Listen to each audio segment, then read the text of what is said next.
The call for abolition of tithe and offering in contemporary time among Christian assembly, to me, is ill conceived. Reason being that the strength of Christian assembly cannot stand in isolation without finance. Some will say I'm bringing a new thing, that were the first assemblies founded in the Bible floated by money. Before you talk about the church, Act of Apostle, even the assembly of disciples that Jesus gathered, despite the fact that Jesus Christ happens to be God in man, this congregation that Jesus gathered together, they had pause. Don't forget that Judas Iscariot was the one that was in charge of the money they collected in the course of their ministry.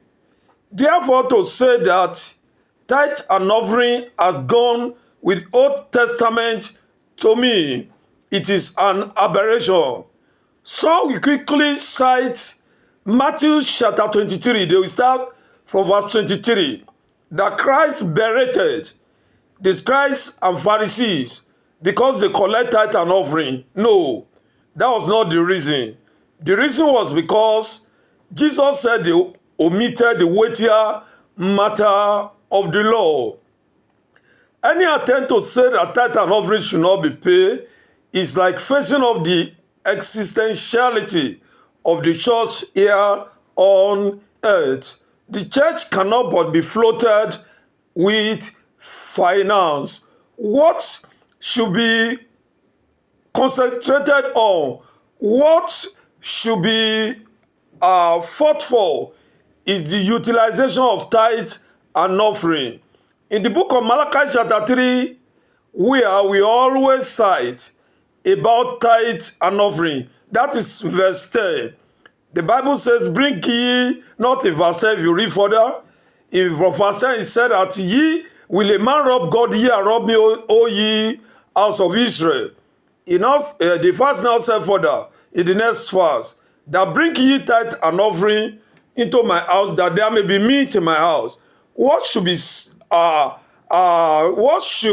prayer should be mounted upon is that any tithe and offering collected in the church should be used for the church. It should not be used for individuals that are called leaders, and it should not be stockpiled into bank account of the church, and the financial institution begin to leverage on what is contributed as tithe and offering of poor congregants. They stockpile it in their church, and they use it to, their bank, they use it to float their bank day in, day out. What prayer should be mounted upon is that whatever is raked as tithe and offering should not just be utilized for foreign mission alone, as some people are doing it. It should be, part of it should be used to provide for the need of the church. Because the Bible says, bring ye tithe and offering to the storehouse, that there may be meat in my house. Some people condemn the idea of running kitchen in some Western churches and in Europe. In most churches, there are kitchen. Immediately after service, people are served.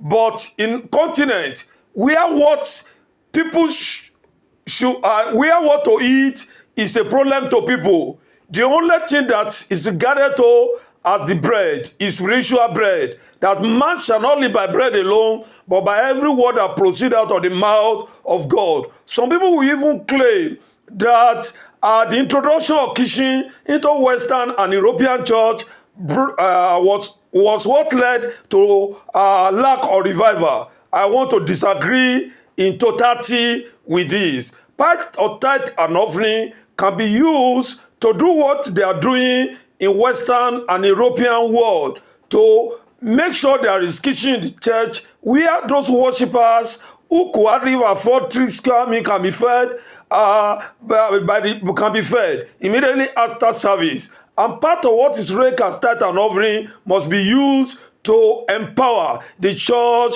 members. If we do this as church leaders, nobody be agitating that tithe and offering should be abolished. My name is Pastor Richard Olaniyi Akiyemi.